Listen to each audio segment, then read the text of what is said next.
¿Alguna vez te han dicho que nunca llegarás a nada en la vida? ¿Que tu destino ya está escrito y que acabarás mal? Mírame a los ojos. Yo era ese chico problemático de barrio, el que todos señalaban diciendo acabará en la cárcel. Hoy, soy el juez que dictó sentencia a quienes me condenaron sin juicio. No es venganza, es justicia poética. Quédate hasta el final para descubrir cómo el niño que todos daban por perdido terminó sosteniendo el mazo de la justicia. Bienvenido a El Último Acto, el canal donde compartimos historias de vida que desafían lo imposible. Antes de sumergirte en mi historia, te invito a suscribirte ahora mismo para no perderte ninguna de estas transformaciones que demuestran que tu pasado no determina tu futuro. Activa la campana para ser parte de nuestra comunidad de personas que se niegan a ser etiquetadas. Y ahora, prepárate para un viaje que cambió mi vida para siempre. Mi nombre resonaba en los pasillos de la escuela secundaria Benito Juárez como sinónimo de problemas. Manuel Rivero, el Manitas. El chico del barrio San Cristóbal que todos evitaban. No los culpo. A los 15 años ya había sido detenido 3 veces por vandalismo. Tenía un expediente en servicios sociales más grueso que mis libros de texto. Y la sala del director era prácticamente mi segunda casa. Vengo de una de esas zonas de la ciudad donde las oportunidades escasean tanto como la esperanza. Mi padre nos abandonó cuando yo tenía 8 años, dejando a mi madre con 3 bocas que alimentar y un alquiler imposible. Recuerdo verla llorar en silencio en la cocina, creyendo que no la veíamos. Extenuada después de 12 horas limpiando casas ajenas, esa imagen se grabó en mi mente como fuego, alimentando una rabia que no sabía cómo gestionar. Las calles se convirtieron en mi refugio. Con los invictos, mi pandilla, encontré lo que creía que era respeto. Teníamos nuestros códigos, nuestras reglas, nuestro propio sistema de justicia, o eso pensábamos. Grafitis, peleas territoriales, pequeños hurtos, escalones que subíamos sin darnos cuenta hacia un destino que todos a nuestro alrededor veían claramente. Menos nosotros. Hay un momento que nunca olvidaré, tenía 16 años y acababa de ser detenido por 4ª vez. Estaba en la comisaría esperando a que mi madre viniera a buscarme. El oficial Ramírez, un tipo fornido de bigote espeso, me miró directamente y dijo: te estamos reservando una celda, Manitas. Es solo cuestión de tiempo. No fue la amenaza lo que me heló la sangre, sino la absoluta certeza en su voz. Esa misma semana, el orientador del instituto, el Señor Durán, me llamó a su despacho. Esperaba la típica charla sobre mi comportamiento, pero en lugar de eso, puso sobre la mesa una fotografía. Era yo, a los 5 años, sonriendo con un diente menos y sosteniendo un trofeo de ajedrez de la escuela primaria. ¿Qué pasó con ese niño?, Manuel preguntó. No supe qué responder. Hacía tanto tiempo que no pensaba en esa versión de mí mismo que casi parecía otra persona. Ese niño sigue ahí. Continuó: Y tiene potencial para ser mucho más que un expediente policial. Fingí indiferencia, pero sus palabras se quedaron conmigo. Esa noche, al llegar a casa, vi a mi hermana pequeña, Elena, haciendo los deberes. Tenía 12 años y me miraba como si yo fuera un superhéroe. A pesar de todo, esa mirada, no la merecía, pero la necesitaba desesperadamente. El punto de inflexión llegó un mes después. Uno de los mayores de nuestra pandilla, Sergio el Lobo, propuso un plan: robar en la farmacia del barrio. No era un simple hurto adolescente. Hablaba de usar un arma, de amenazar. La adrenalina inicial se transformó en un nudo en mi estómago. La imagen del señor Gutiérrez, el farmacéutico que a veces regalaba caramelos a mi hermana, siendo amenazado, me revolvió las entrañas. Me negué. El Lobo no aceptaba negativas. La paliza que me dieron esa noche me dejó 2 costillas fracturadas y el orgullo hecho añicos. Pero mientras yacía en la cama del hospital, entre el dolor y los analgésicos, tuve una claridad que nunca antes había experimentado. Estaba en una encrucijada, y por primera vez veía claramente los 2 caminos. Mi madre entró en la habitación del hospital con ojeras profundas y el peso del mundo sobre sus hombros. Se sentó junto a mí. En lugar de reproches, tomó mi mano y dijo: hijo, no puedo hacer esto sola. No se refería solo a los gastos médicos o a los problemas legales. Hablaba de salvarme. Al día siguiente, el Señor Durán apareció con un libro bajo el brazo. Historia del derecho, se titulaba. Quizás te interese conocer el otro lado, dijo, dejándolo sobre mi mesilla. Lo miré con escepticismo. Pero las horas en el hospital eran largas y tediosas. Empecé a leer por aburrimiento. Continué por fascinación. Las siguientes semanas fueron un despertar. El Señor Durán venía cada 2 días con nuevos libros, nuevas preguntas, nuevos desafíos para mi mente inquieta. Descubrí que mi rabia podía canalizarse, que mi sentido de la injusticia podía transformarse en algo constructivo. Empecé a ver el sistema no como un enemigo a combatir, sino como una herramienta que podía ser reformada, mejorada, utilizada para proteger a quienes realmente lo necesitaban. El regreso al instituto fue difícil. Los rumores se habían extendido, el Manitas había traicionado a los invictos. Las amenazas eran constantes, las pintadas en mi casillero, los empujones en los pasillos. Pero algo había cambiado en mí. Ya no respondía con los puños. Cada provocación reforzaba mi determinación. Tenía que salir de allí, tenía que demostrarles a todos, y sobre todo a mí mismo, que podía hacer algo más. Me sumergí en los estudios como nunca antes. Descubrí que tenía facilidad para el debate, para la argumentación. El mismo fuego que antes alimentaba mi rebeldía ahora impulsaba mi intelecto. Pasaba horas en la biblioteca pública, devorando libros sobre derecho, filosofía, historia. Mi madre me miraba con una mezcla de orgullo y desconcierto, como si no reconociera a este nuevo hijo que llegaba tarde a casa por estar estudiando. No fue un camino fácil. Las tentaciones estaban ahí, las viejas amistades tiraban de mí. Las dudas me asaltaban en las noches de insomnio. ¿Quién te crees que eres? Me preguntaba a mí mismo, ¿crees que alguien va a olvidar de dónde vienes? El oficial Ramírez me detuvo una última vez. 6 meses después de mi decisión de cambiar. No había hecho nada, pero la sospecha era suficiente cuando tenías mi historial. Mientras me llevaba a la comisaría, me dijo, puedes intentar engañar a todos con tu acto de chico reformado, manitas. Pero ambos sabemos dónde acabarás. Esa noche, en la celda de detención, tomé la decisión más importante de mi vida. Iba a convertirme en juez, no por venganza, no para demostrarle nada a nadie, sino porque entendí que el sistema necesitaba personas que hubieran estado en ambos lados, que comprendieran las circunstancias que llevaban a alguien a desviarse, pero también en la importancia de la responsabilidad y las consecuencias. Los años siguientes fueron de lucha constante. Terminé el bachillerato con notas sobresalientes, conseguí una beca parcial para la universidad, pero no era suficiente. Trabajaba como cajero por las noches, estudiaba durante el día.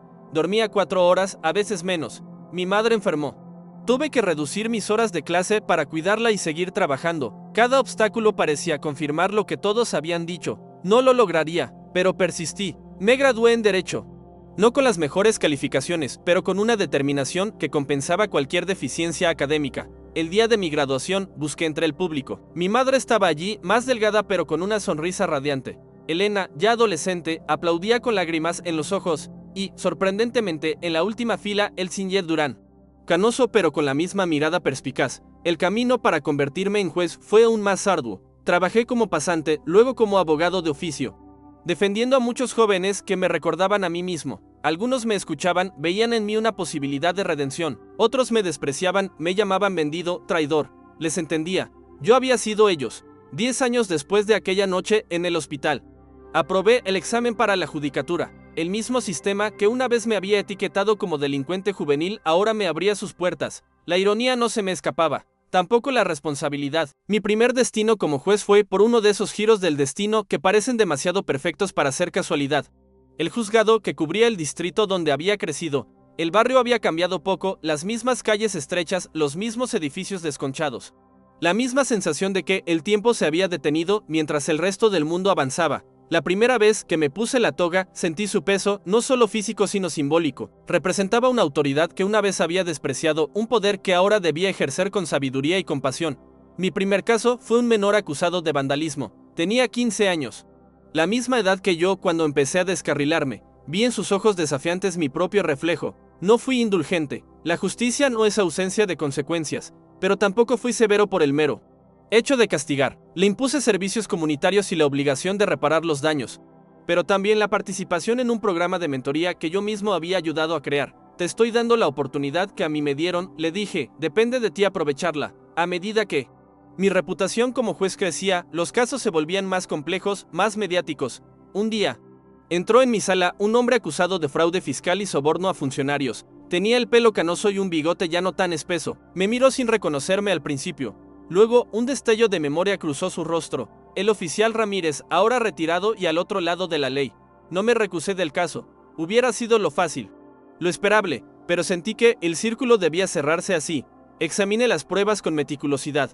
Escuché los argumentos de ambas partes con atención. El caso era sólido. Ramírez era culpable más allá de toda duda razonable. Cuando pronuncié la sentencia, nuestras miradas se cruzaron. No había triunfo en la mía, ni venganza, solo la serenidad de quien cumple con su deber. La justicia no es lo que usted o yo creemos, le dije antes de que se lo llevaran. Es lo que construimos entre todos, día a día, decisión a decisión. Esa noche, al volver a casa, pasé por la antigua farmacia del señor Gutiérrez. Ahora la regentaba su hijo, pero el viejo farmacéutico a veces seguía atendiendo, más por costumbre que por necesidad. Me reconoció inmediatamente. Manuel, dijo con una sonrisa, o debería decir su señoría. Le devolví la sonrisa. Manuel está bien. Señor Gutiérrez me estudió con esa mirada sabia de quien ha visto mucho en la vida. Siempre supe que había algo especial en ti. Incluso cuando venías con esos amigos que me ponían nervioso. Hay una luz en algunas personas que ni siquiera ellas mismas pueden ver al principio. Sus palabras me conmovieron más de lo que quise admitir, porque en el fondo, a pesar de todo lo logrado, a veces seguía siendo ese chico inseguro de San Cristóbal, esperando que alguien le dijera que valía la pena, que podía ser mejor. Mi historia podría haber terminado ahí, en ese momento de validación, de reconocimiento del camino recorrido. Pero la vida real no es tan sencilla ni tan perfecta. 3 años después de convertirme en juez, Elena, mi hermana pequeña, la que me miraba como si fuera un héroe, cayó en las mismas redes que yo había evitado por poco. Drogas, malas compañías. Noches sin volver a casa. La misma historia, diferente protagonista. Me sentí impotente, fracasado. ¿De qué servía ser juez si no podía salvar a mi propia hermana? Intenté hablar con ella, razonar, imponer disciplina. Nada funcionaba. Hasta que un día, desesperado, hice lo único que no había probado, escuchar, realmente escuchar, y lo que oí me partió el corazón. Tú pudiste salir, me dijo entre lágrimas, te convertiste en alguien, pero yo soy invisible. Manuel, siempre lo he sido, la hermana del juez, la hija de la mujer que limpia casas. No soy nadie. Comprendí entonces que mi historia de superación, que tanto orgullo me daba, había proyectado una sombra sobre Elena. Cada uno de mis logros había sido un recordatorio de sus propias inseguridades. Yo había estado tan ocupado salvando al mundo que había olvidado mirar dentro de mi propia casa. Esa conversación marcó otro punto de inflexión. Reduje mis horas en el juzgado, delegué casos. Dediqué tiempo a Elena, no como juez, no como hermano mayor que sabe más, sino como igual, como apoyo, como testigo de su propio viaje. No fue fácil ni rápido, pero poco a poco encontró su camino. Hoy estudia trabajo social, quiere ayudar a jóvenes como ella, como yo. Esta es la lección más valiosa que he aprendido en mi recorrido desde esas calles de San Cristóbal hasta el estrado del juez. La justicia no es solo un concepto legal, es un acto personal, íntimo, que empieza por uno mismo y se extiende a quienes nos rodean. Es reconocer que todos merecemos una segunda oportunidad, pero también que esas oportunidades no llegan solas, hay que construirlas, a veces desde los cimientos. Hoy, cuando miro hacia atrás, no veo una historia de éxito individual. Veo una red de manos tendidas, mi madre que nunca se rindió, el Singer Durán que vio potencial donde otros veían problemas, el señor Gutiérrez cuya farmacia no robé, incluso el oficial Ramírez cuyas duras palabras, paradójicamente, me empujaron a demostrar que se equivocaba, y veo también mis propios errores. Los momentos en que casi me rindo, en que dudé, en que olvidé de dónde venía o me obsesioné demasiado con ello. Porque ese es el verdadero viaje, no una línea recta desde el problema hasta la solución, sino un camino sinuoso con retrocesos y desvíos, pero siempre, siempre, con la posibilidad de elegir la siguiente dirección. Hace un mes, un joven entró en mi despacho. Venía recomendado por el programa de mentoría. 18 años, recién salido de un centro de menores. Buscando una oportunidad. Tenía esa mirada, mitad desafío, mitad súplica, que conozco también. Le ofrecí un puesto como asistente en el juzgado. ¿Por qué yo?, preguntó, desconfiado. ¿Qué gana usted con esto? Le conté mi historia. No la versión edulcorada, no el cuento inspirador, sino la verdad desnuda, los miedos, las dudas, las caídas, los momentos de debilidad. Al terminar, me miró con nuevos ojos. Entonces es posible, dijo. No era una pregunta. Es más que posible, respondí. Es necesario. El sistema necesita personas que entiendan ambos lados de la ecuación, que sepan que la justicia no es solo aplicar la ley, sino comprender por qué a veces se rompe. Hoy, ese joven trabaja en mi juzgado, estudia por las noches, tiene días buenos y días malos, como todos, pero tiene algo que yo no tuve al principio, la certeza de que su pasado no define su futuro, de que las etiquetas pueden romperse, de que los finales no están escritos. Y esa, quizás, es mi mayor contribución a la justicia, no las sentencias que he dictado, no los precedentes que he establecido, sino cada vida que he tocado con el mensaje de que siempre, siempre, hay otro camino posible. Cuando era niño, alguien escribió en la pared de mi escuela, de aquí solo salen fracasados. Hace unos meses, volví a pasar por allí. La pintada cejía, descolorida por el tiempo. Sonreía al verla, no con amargura sino con determinación renovada, porque sé que no es cierta, que nunca lo fue, y mi trabajo, mi misión, es asegurarme de que cada niño que la lee sepa también que es mentira. El chico que todos decían que acabaría en la cárcel ahora viste una toga. No es un final de cuento, es un recordatorio diario, de que las profecías solo se cumplen si creemos en ellas.